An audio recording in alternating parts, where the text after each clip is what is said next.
What's up guys, DLE Kamel here. Today, I wanted to talk a little bit about the effects that the December 8th, 2022 ban list had on the meta.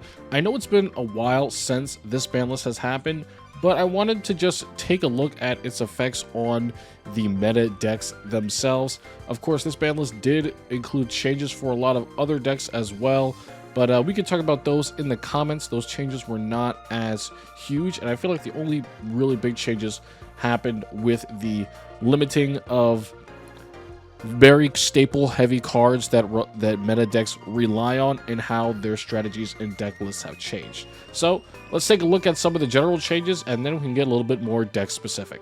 Okay, so let's take a look at some of the general changes that took effect in this ban list. Now, the first thing that Konami really wanted to achieve with this ban list, it seems, is they wanted to shift the power balance of Duel Links from being balanced around semi-limited cards to limited cards. If you all recall, or you were around back then, back in 2018, Konami made a very big ban list in which they put most of the cards that you recognized as semi-limited before this ban list there. Those are going to include cards such as TTH and Econ, but with this ban list, those cards have joined the ranks of the other limited cards and being limited to one, leaving the ranks of the semi-limited card pool. Now, what exactly does this do? Well, not having these cards at semi-limited anymore means that now they're going to be pushed into a card pool along with other cards that support decks consistency. You can see this in the fact that cards like Reinforcements of the Army and Tour Guide from the Underworld, two cards which are staples in the Phantom Knights and Burning Abyss decks respectively, these cards now take precedence in being played over their powerful staple counterparts. You need the consistency you get from Reinforcements of the Army and Tour Guide more than you need the one-off powerful effect of Treacherous Trap Hole and Enemy Controller.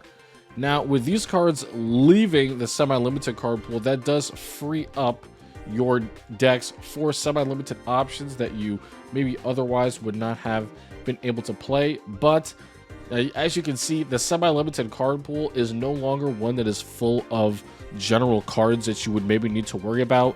Now, I believe the semi-limited card pool is going to be especially reserved for archetype-specific cards when they need to nerf something about a specific archetype or an engine.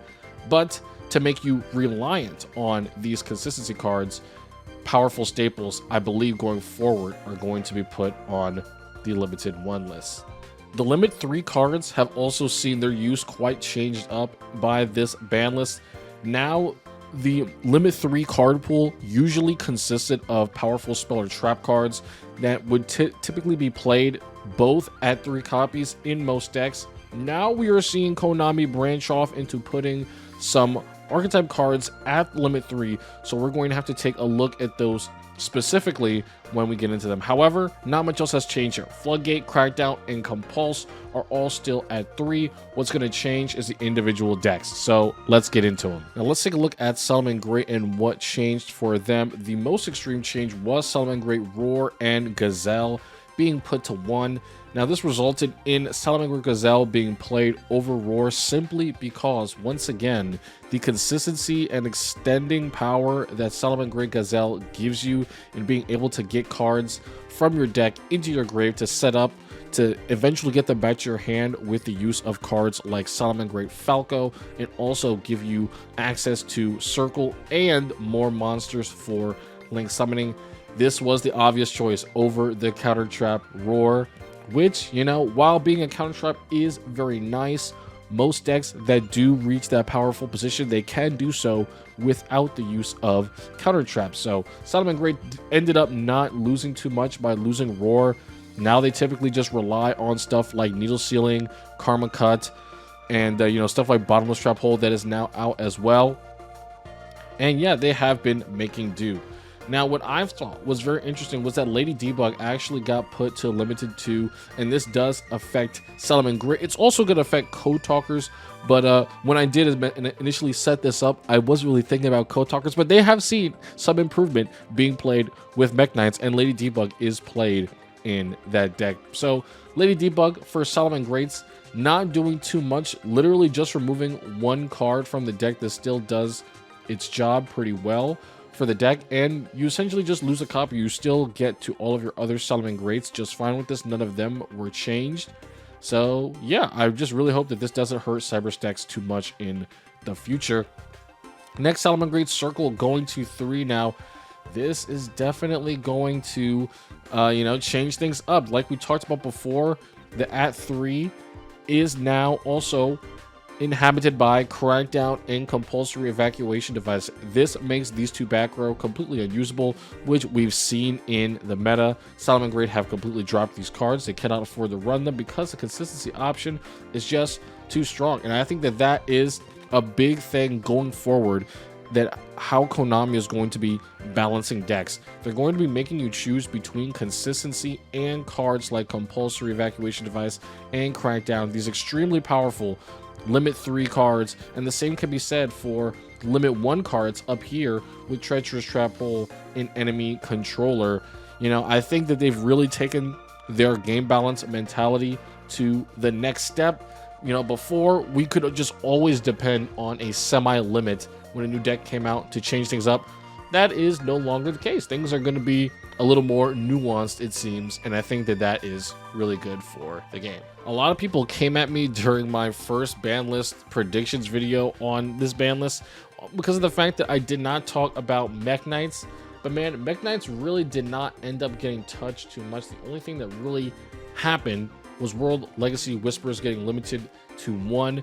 Obviously, both counter traps were way too strong. Once Mech Knights actually got their support in Braver Victory, they were just able to too easily control the columns. And then they're the first deck to do so in Duel Links, and controlling the columns when your deck needs to do it as a win condition is evidently very easy when you are not being interrupted. So the fact that most decks are not going to be able to stop you from controlling the columns, if they are not looking to tech into it, the one World Legacy secret is enough to wall off most decks by just negating all of their monster effects. Now guys, let me know how you would want Mech Knights to be limited, because it did escape this ban list, and that's probably why they are tier 1 right now. They got a lot of good support, and they are the best column manipulating deck right now. Obviously, we just got Magical Muskets, but they don't seem to be as powerful and consistent as Mech Knights. You run out of a lot of your cards very quickly with Muskets, and Mech Knights, you just have so many more options. You even have the Xyz path to remove stuff from the field, which is very, very good. So yeah, the deck can do a little bit of everything right now, while still also being able to take advantage of limit 3 cards, and being the only deck that can really safely play limit 3 cards, due to the fact that having continuous traps in your spell and trap card zones is very bad against Mech Knights. However, if you're playing Mech Knights, you do want to take advantage of being able to set back row and fill up your zone so that you can have multiple cards in the columns to take advantage for that. So yeah, I think that's why Mech Knights are really good right now. Let me know what you guys think you would nerf from them.